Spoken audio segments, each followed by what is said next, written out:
Hi, y'all. I'm so happy that we are here together.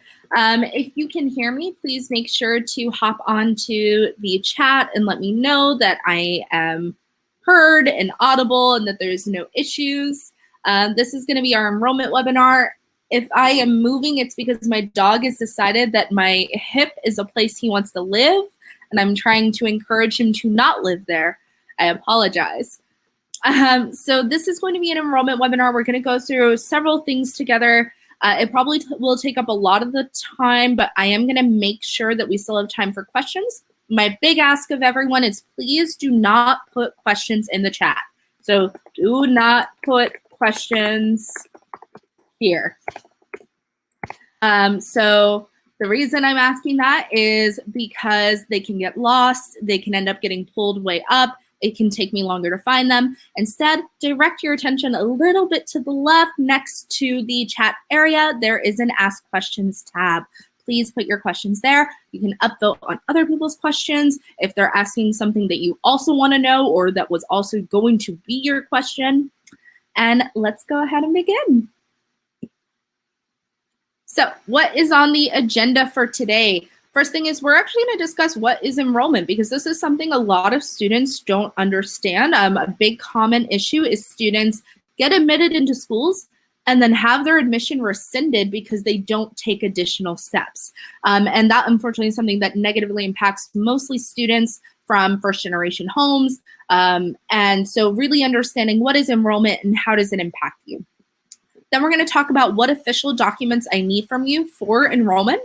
We're going to go over the forms that you can expect to have to fill out: financial assistance form and financial aid, housing form, intent to enroll form and enrollment form, student experience survey, medical forms, documents you can expect to sign, transfer credit evaluations. For those of you who were just in my admissions discussion, you may have already heard me talk about TCEs, but we're going to go through them again.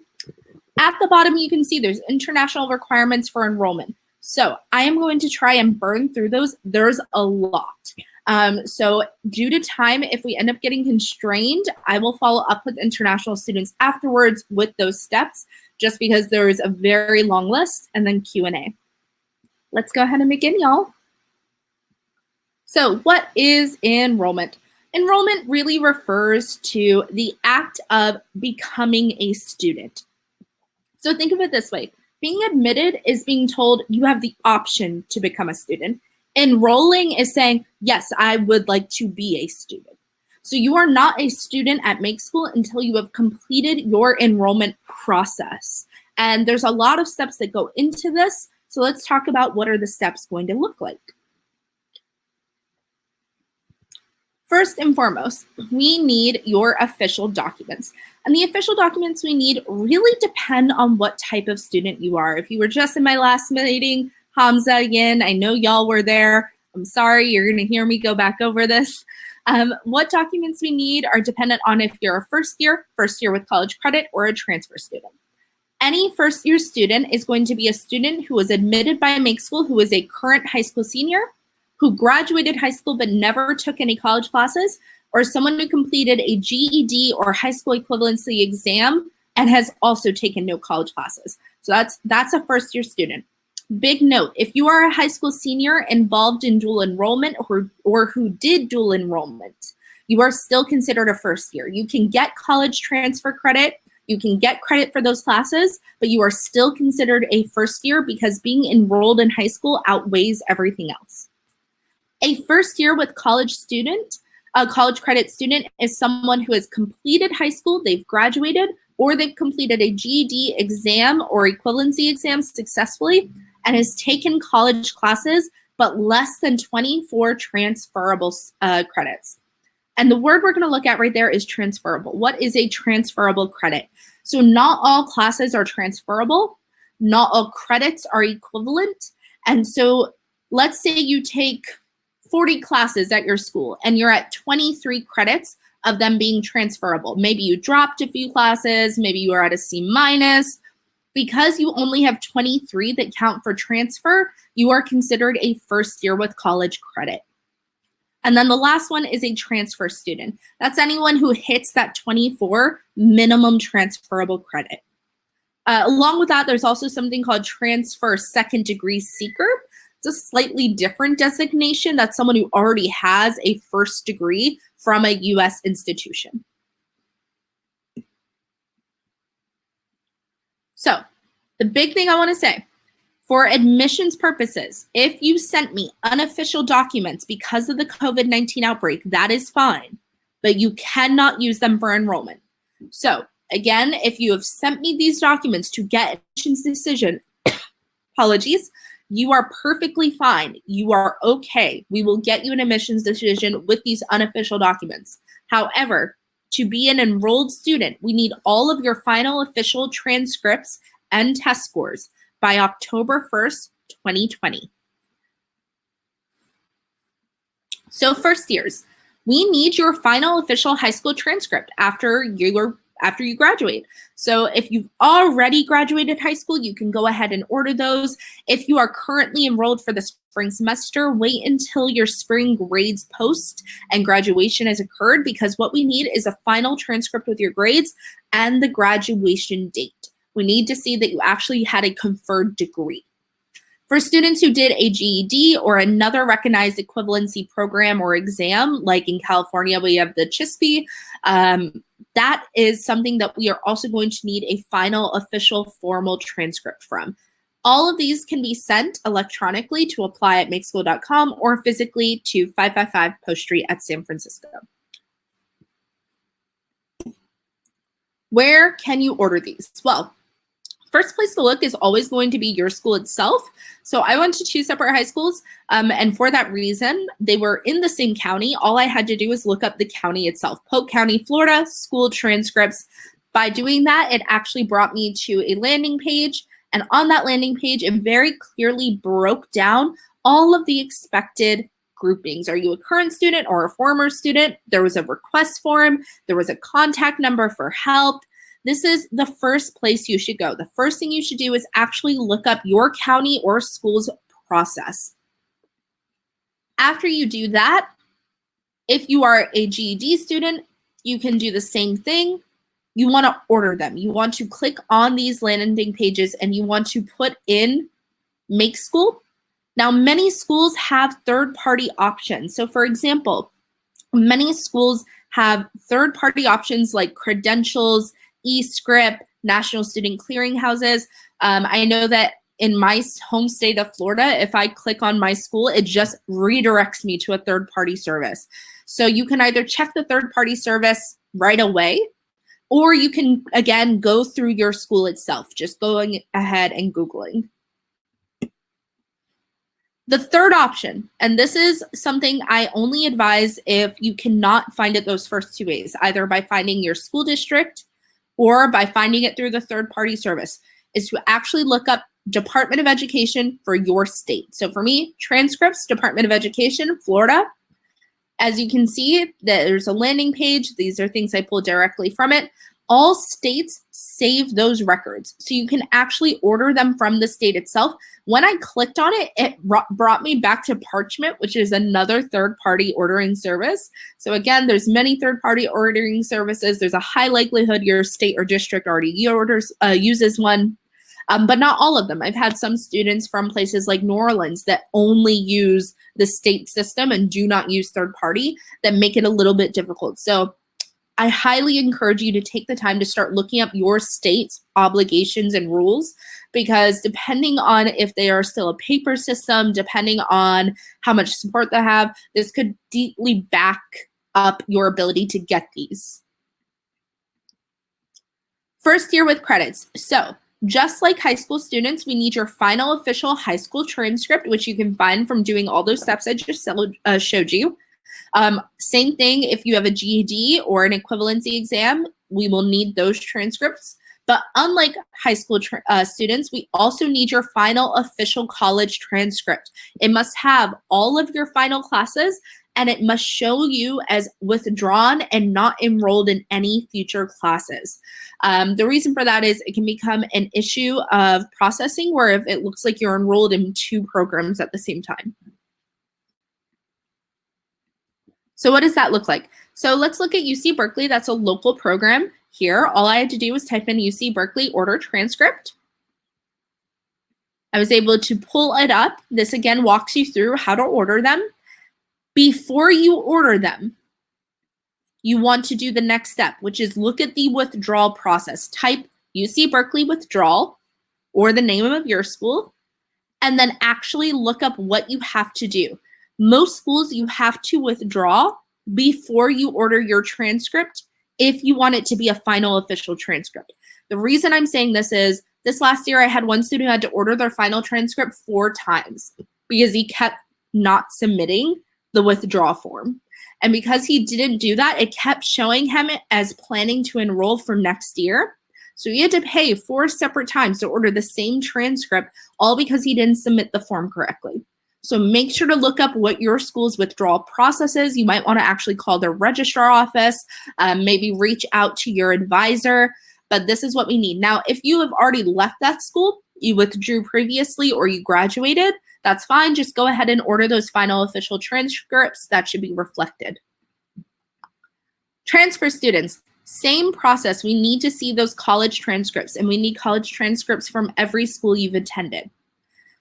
Now, we do not technically need your high school transcript unless you had a GED equivalency. We do need your GED to validate it. But if you just did a normal high school program, we don't actually need that unless there is concerns about the information. So if we have concerns about the validity, we need to confirm it. We reserve the right at any point to request a copy of your diploma or transcript. So just be aware of that. Another thing is, if you know you took 2 years of a foreign language in high school, so like let's say you did French 1 and French 2, or Mandarin 1 and Mandarin 2, or Spanish 1 and Spanish 2, and you got a C or higher in both, but you didn't take college foreign language, you're gonna wanna get those high school transcripts because that will fulfill our foreign language requirement. All students at Make School have to take 2 semesters of foreign language. By submitting your high school transcripts, we can actually override that and fulfill that credit. Now, if you didn't take 2 years or you only took 1, that's fine. You can take them all at Make School, but just be aware that if you don't wanna have to do that, you just wanna get it fulfilled and you know it's demonstrated on your high school transcript, I really encourage you to order those. So optional items, as I mentioned, the foreign language requirement, summer classes. So you are not required to take classes over the summer, but if you do, we need those transcripts. So what I mean by that is, let's say you said, oh, I want to take a couple of additional math classes over the summer to get my math up because I want to be a data scientist, and I know that requires a lot of math. We need that final transcript. It is absolutely required, but we do not require you to take summer classes. Test scores, ACT, SAT are optional. AP and IB scores are optional unless they are reflected on your college transcript. What I mean by that is, let's say you went to UCLA and you transferred in your entire first semester through IB scores. That's reflected on your transcript. It's going to show test exempt class or test credit fulfilled, and it'll show IB. But it's not going to actually show us the scores. It's just going to show us that you met those requirements for those classes. And for that reason, we need the actual IB score exam sheet. So you're going to have to order that from the school itself, or not the school, the program itself. Same with AP. If it's demonstrated on your college transcript, we need it. We need to see it because we don't otherwise see those scores. Deadline to submit these. If you have turned in unofficial documents, or if you turned in official in progress documents, either one, the deadline to submit all of these transcripts is October 1st, 2020. This includes high school transcripts, college transcripts, study abroad transcripts, NACE's approved international credential evaluations transcripts, GED transcripts, anything like that, or your AP or IB scores. That is the deadline. Now, I want to emphasize that I know COVID-19 is causing a lot of problems right now, and it's causing backups in registrars. It's making schools shut down. They're working at half capacity. Some of them are not working at all. Some students are really struggling to get a hold of their guidance counselors. I understand this is a very scary, difficult time right now, and I want to support you. So if you are really struggling to get these things, please reach out to me. We are happy if this continues on to add additional deadlines, to be flexible.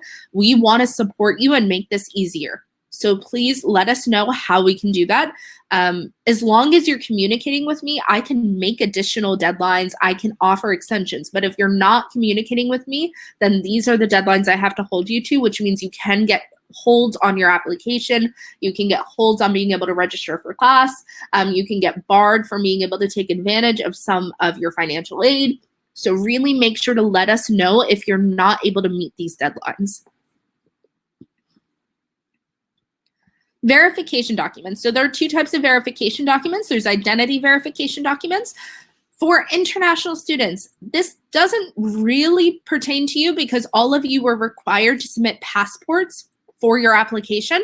The only exception is if your passport was within 6 months of expiring, we do need an updated one. We need an updated one just to confirm that information, but otherwise you're fine.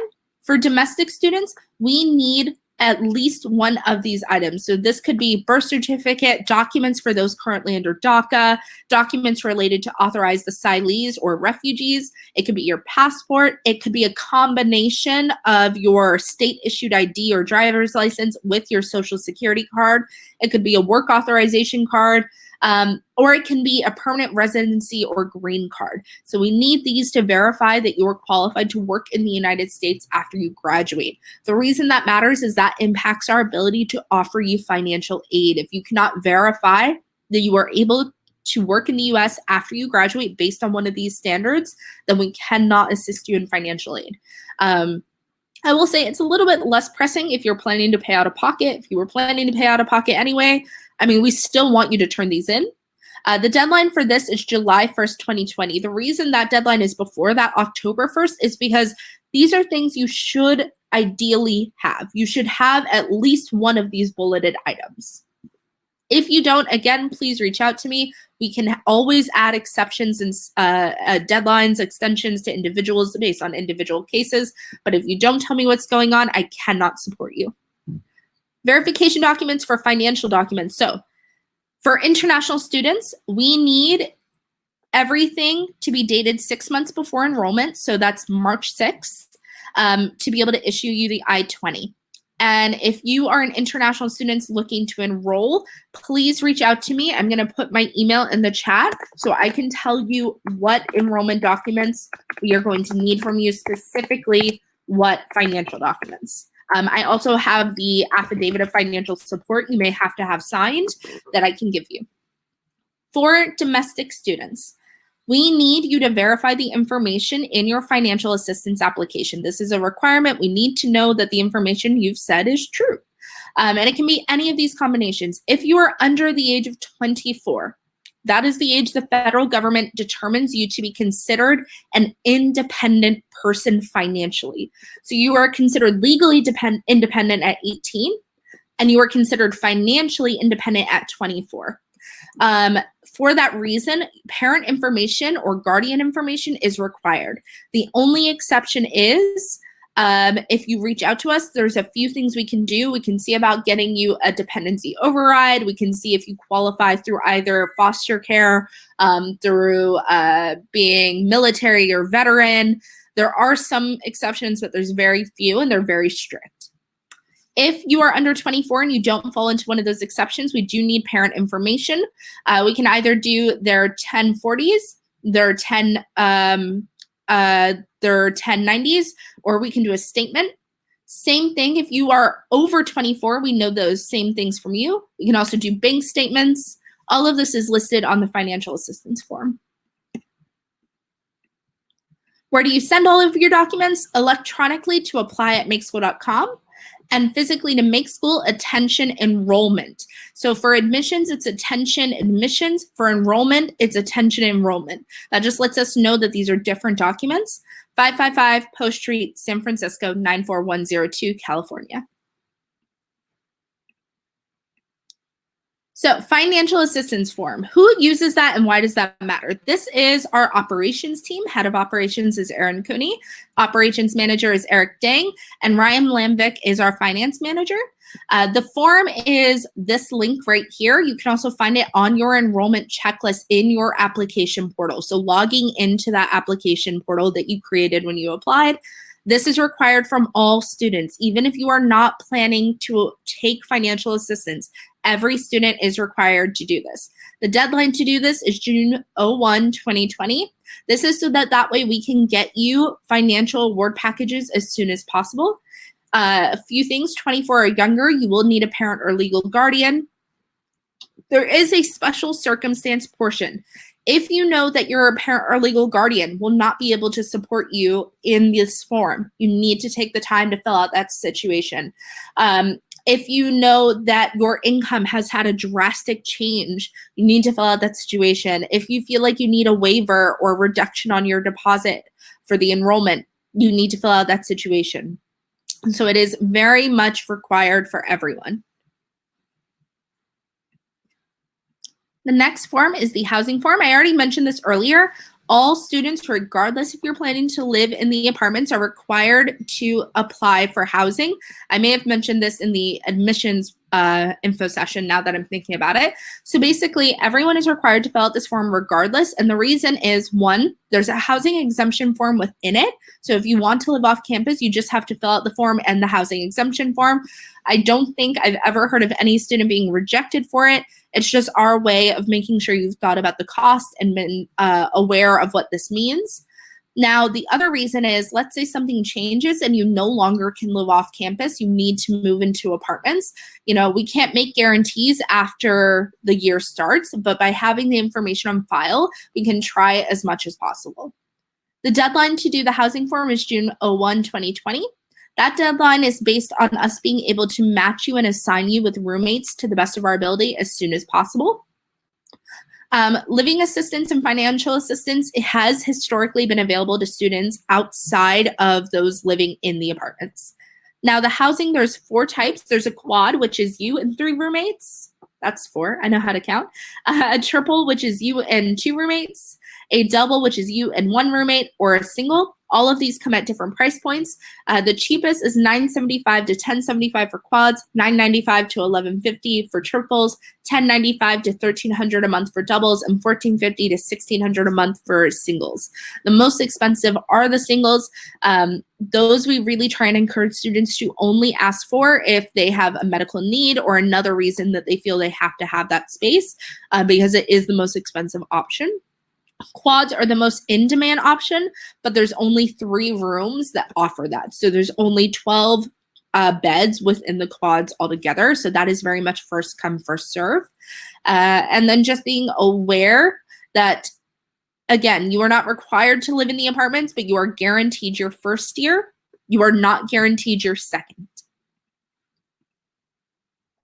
On here, we also have Michelle Leslie Blackburn, Director of Student and Academic Affairs, and Giovanni Smith, Residence Life Manager. They run the day-to-day operations. Intent to enroll form. So everyone is required to fill out this form. Same thing, there's the link where you can find it in your student portal. Deadline to submit is June 1st, 2020. This is tentative. Ideally, we want all students to submit this by this date so we have an idea of who's planning to enroll for next year, but we know that the COVID-19 outbreak has caused some issues.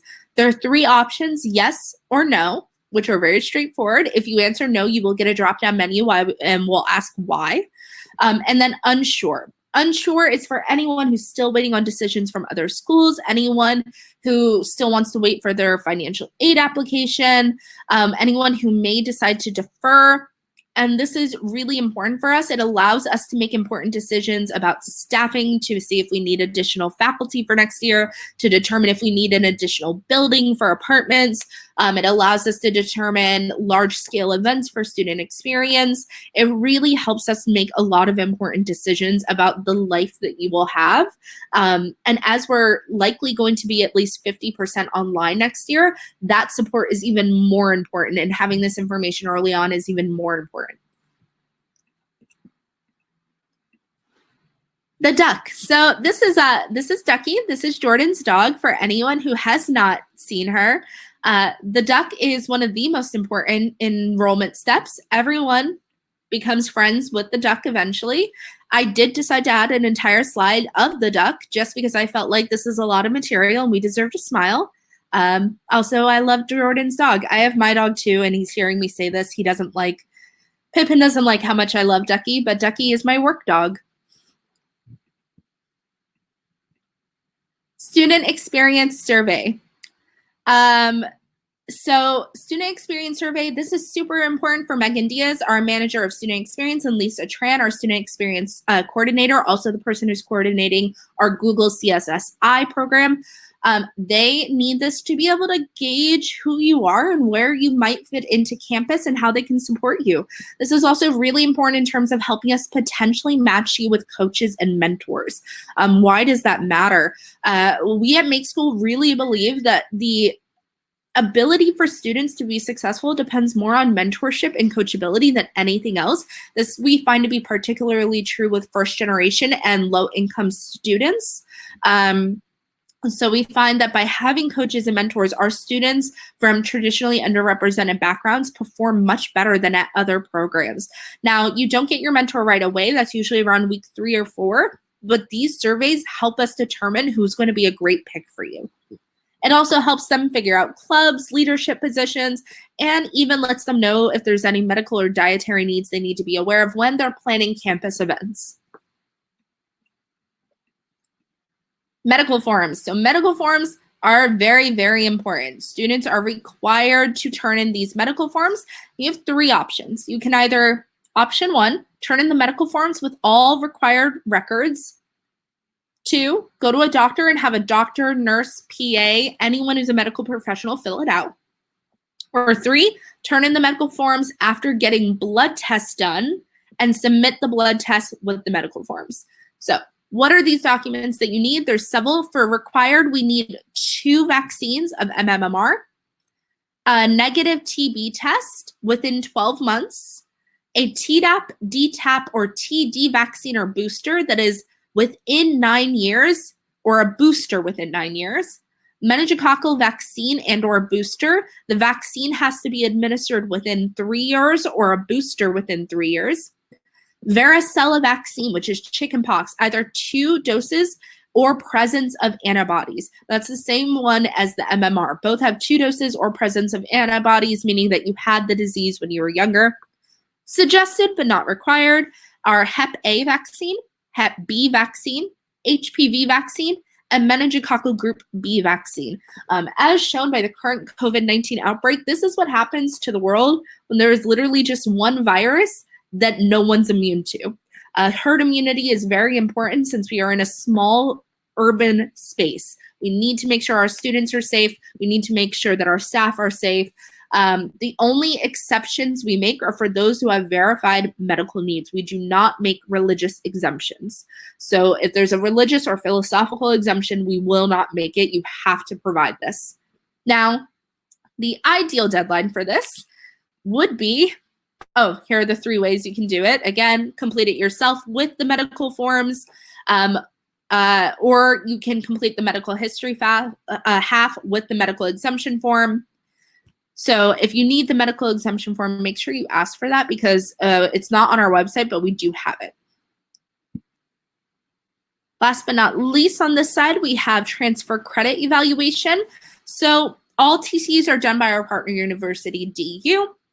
And even though we cannot guarantee credits, we cannot make a guarantee because they are the ones who make that determination. We can give you a way to somewhat gauge it. So is it a 3 credit or more course?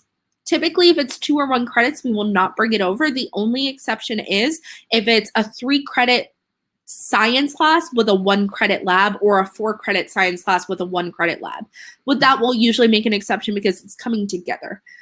Is it a C or higher? So C minuses will not transfer over. It needs to be a 2.5 or higher. Is it a regionally accredited institution? We will not bring things over from nationally accredited institutions. and is it a CS or technical science class? Because we do not allow students to transfer in technical or CS classes, we only allow them to bring in gen eds or what we call SNLs, science and letters courses. We will not count those. And does it have a corresponding course in the Make School DU system? So if you take a class like, off the top of my head, Russian literature between 1850 and 1860. That's a super specified class, and the likelihood that we have something that equivalent is low.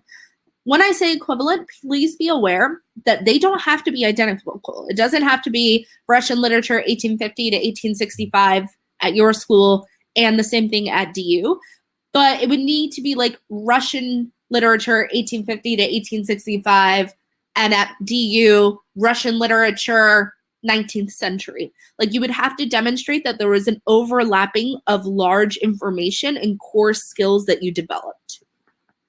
To be a transfer student, again, minimum of 24 transferable credits, so they have to meet those above marks. And if you take AB, IB, or dual enrollment because you are a current high school student, we will accept them for credit, but you are not a transfer student. Next up is documents you can expect to sign. A financial aid award letter, which will be coming to you soon. Financial aid contract, ISAs or OBLs or IBERs. Housing lease, student code of conduct, image release and waiver. So image release and waiver would be used by these three lovely people. Bianca Nieves, our digital marketing manager, Komal Desi, our communications manager, and Simon Cronenberg, our marketing director. Actually, Simon is the one running the session here. Say hi to Simon, everyone. So these are the wonderful people who will use those informations. And then the last part, which I also can't see, is the FERPA release. So FERPA. As an applicant right now, we can tell your family things about you. We typically don't, and if we do, we usually include you on the communication, but we can. Once you start your class, the day you move in, we cannot say a word. That is your right. Even if you are 17, we cannot release any information about your grades, your attendance, your behavior. It's a huge violation of privacy. But let's say you're close to your family. Like, I'm super close with my mom. My mom's my best friend. If I wanted her to have access to my grades, I would have to sign a FERPA release on record at Make School that gave me the right and awareness to allow Make School to inform my mother. Otherwise, your parents would just have to ask you, and if you don't want to tell them, you don't want to tell them. So we are going to jump over the international things. As you can see, it actually has 3 whole slides because there's a lot to it, but I will follow up for those who need it. Academic calendar. So next deadline is April 29th, so just a good 3 days away. Then after that, the decision again is Monday, June 1st, enrollment decision deadline. We may and most likely will add a second deadline because we know that students are really struggling right now and they are really asking for flexibility and leniency, and we are happy to do that. The apartment move-in for those planning to move into the apartments will be Thursday, August 13th. A select number of first-come, first-served students will be able to move in Wednesday the 12th.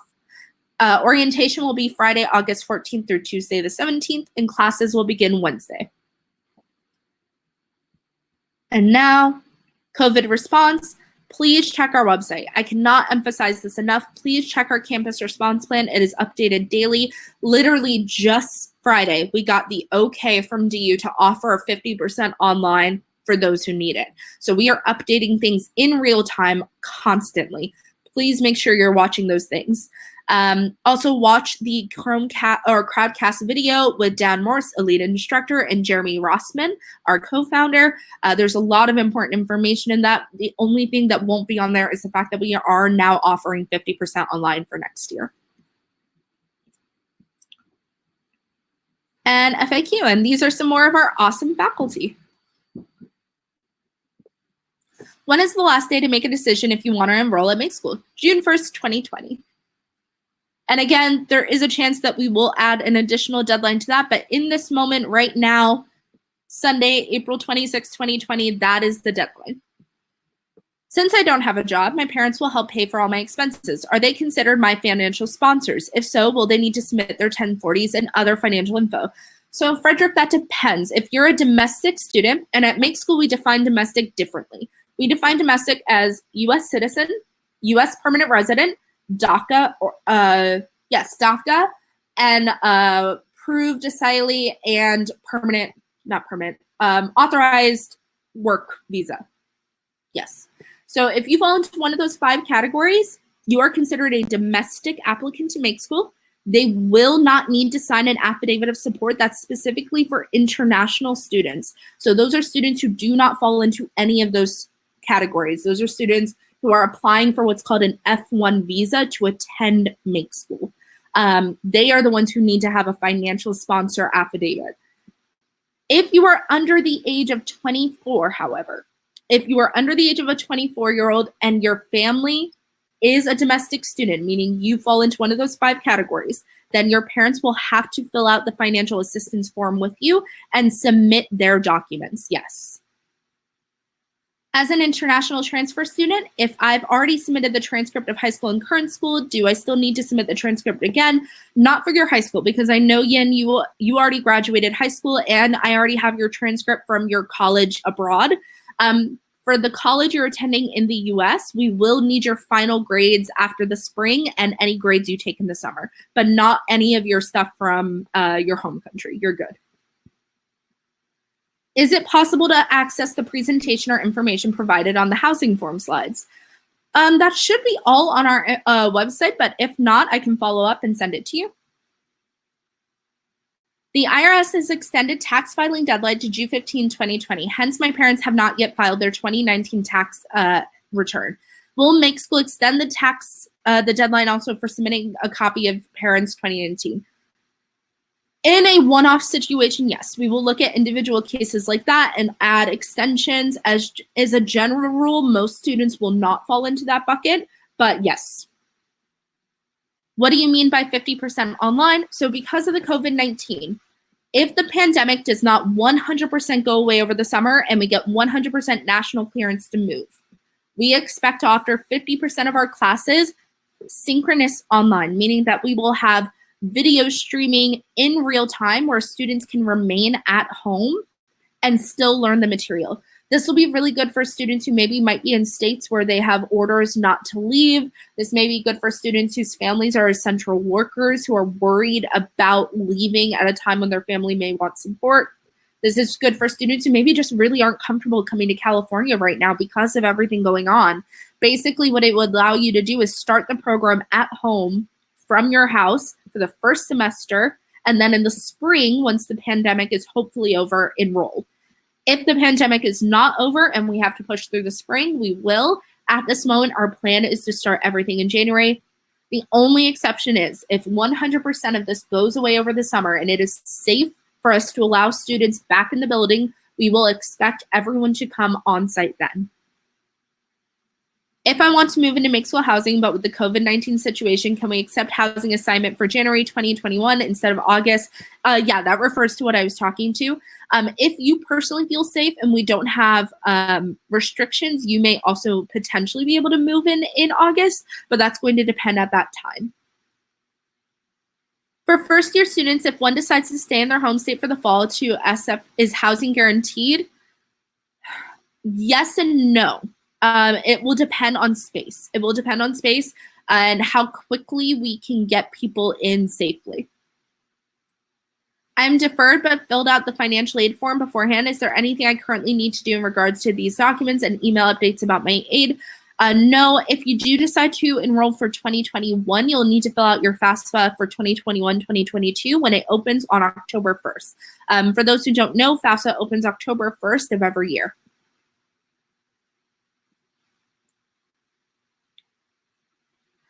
For those of you who, again, are experiencing delays for the high school transcript, that's fine. It's what we expect. We don't need it until October 1st, 2020. If you are still delayed starting in September, that's when you're going to want to reach out to me and say, hey, we are still backed up because of the outbreak. We still can't get these documents. Really take the time to reach out in advance, not the week before. Don't do it like, September 25th, 5 days before. Make sure to do it at like the beginning of September and say, hey, I'm really stuck and I can't do it. I can't get a hold of them. I can't I will see if I can help you with that. And if not, we can always add additional deadlines to recognize that this is a massive issue. So we have to complete all the enrollment steps before June 1st. All the enrollment steps except final transcripts, which is October 1st. All the other enrollment steps are June 1st with extensions available on request depending on situation. So we may be able to add extensions for enrollment deposits. We may be able to add extensions for medical forms. These are all one-on-one based on individual situations. Awesome. So it looks like we are just a few minutes ahead. Does anyone have additional questions?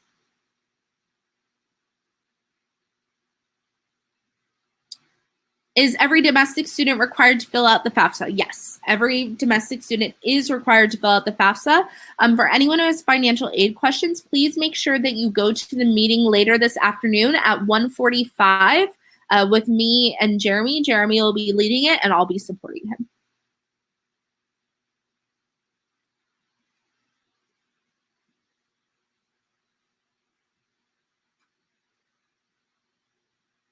Anyone have additional questions?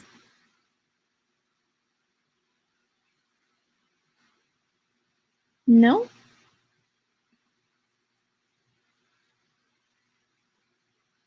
Okay. Well, that is enrollment. Again, I just want to emphasize a couple things.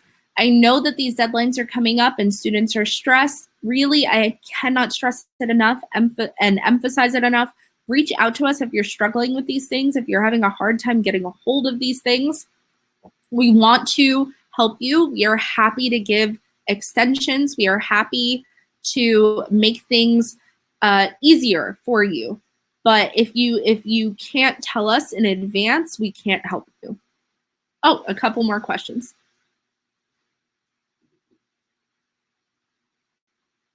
I put a placeholder college in my FAFSA. If mixed school does not get a code before I start, what should I do? So the only way that would happen is if we did not get approved, and we would know we were not approved well before. So we would find out we were not approved well in advance, even just by 2 weeks. Like we would know by August 1st whether or not we were not approved, and you would have time. It only takes about 1 week at maximum typically to edit your FAFSA and for the FAFSA to update. And so the one thing to be aware of is what could happen. So you could get marked for random selection verification. It's pretty rare, but basically Make School requires all students to submit financial verification documents. The federal government doesn't. The federal government only requires it on random selection basis. And so if you get marked for random selection, that can delay you because it can delay your funds coming through. But we would see that. We would have access to that through the federal database that you got marked for that, and we would work with you to complete that. But we would know well in advance whether or not we were not able to offer that. Do you need unofficial documents to complete online courses? So we need unofficial documents only for admission. To be able to complete our actual Bachelor of Science, you have to give us official by October 1st. If you are looking at our free online classes, then those are just free to anyone and you don't need to submit any documents.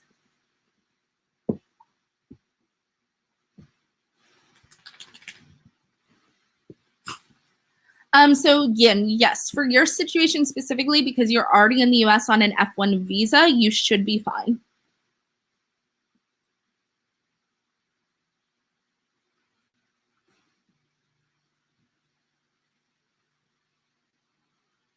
Other questions?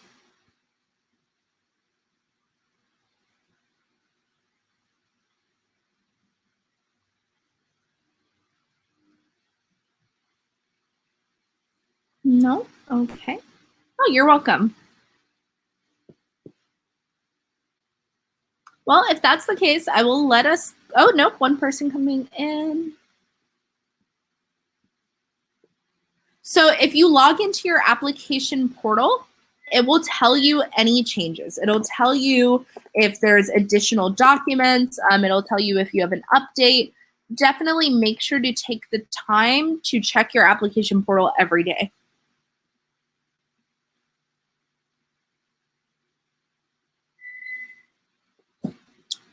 So I know, Hamza, I just pulled up your application right now.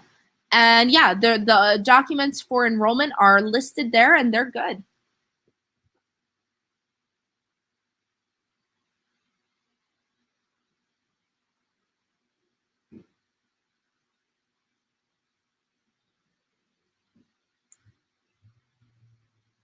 I'll go over a couple of common questions that come up. What do I do if I don't want to get blood tests and I don't want to, get vaccines if I wasn't already vaccinated? Unfortunately, that is a hard requirement. There is no philosophical or religious exemption on that. It really does have to do with public safety. We do have some students who are immune compromised. We have staff who are immune compromised. So we have a very hard line stance that we do not make exceptions on that. And I guess at that point, the best decision to make is to determine whether or not you are comfortable going over that to do it. I also will take the time to go through the international slides now that I have a few minutes.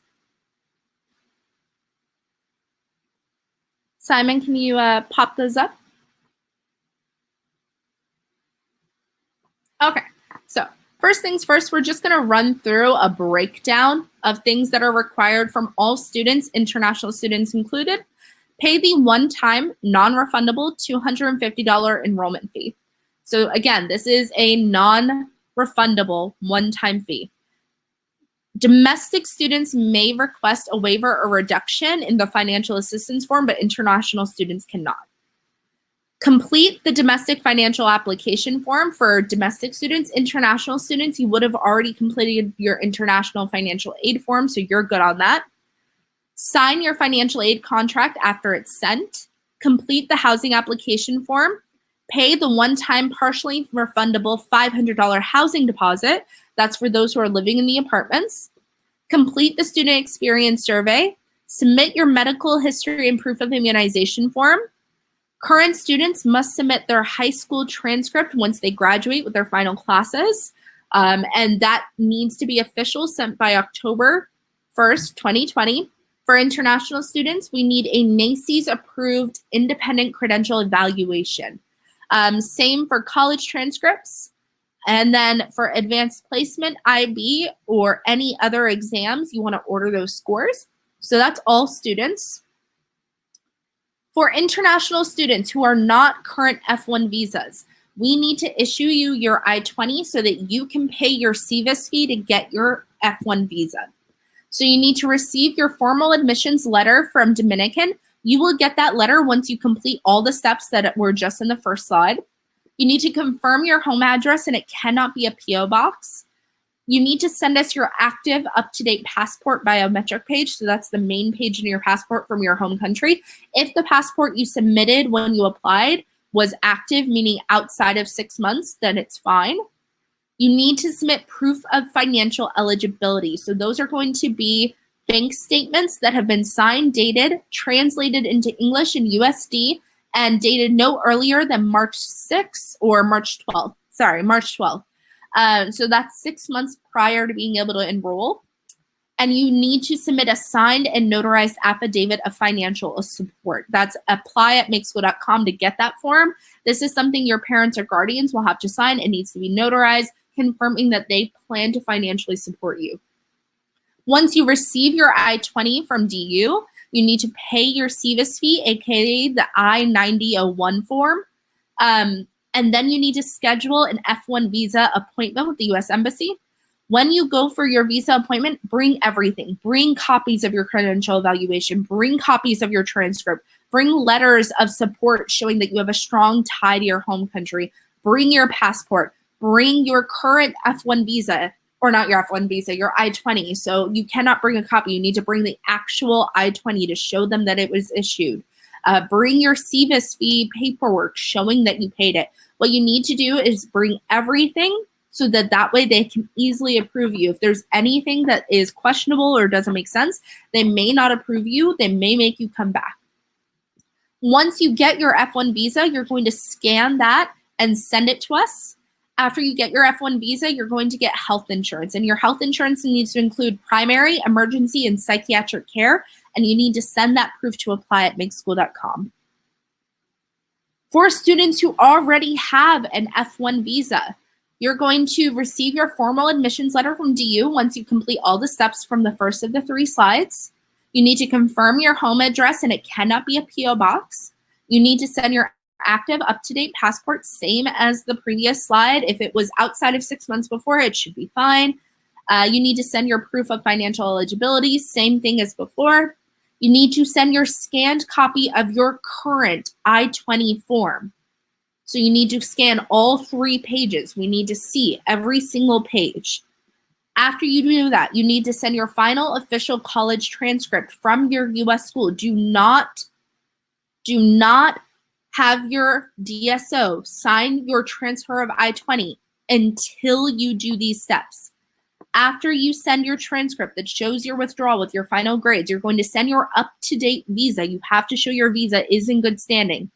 Once you do that, you are going to send all of these to me, and then you're going to have your DSO sign the transfer of I-20 eligibility. They have to fill out this form. Then they have to physically send it to a very specific address, Dominican University of California, attention, Valele, Starvosky, on behalf of Make School.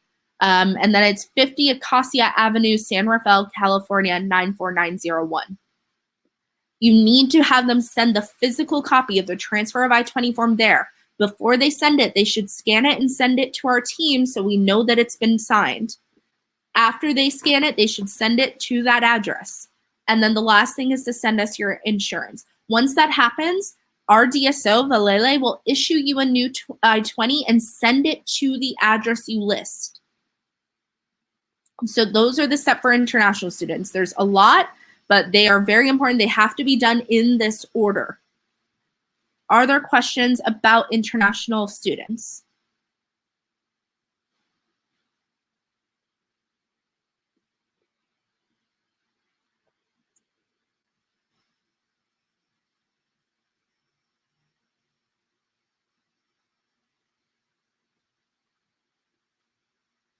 No? Awesome.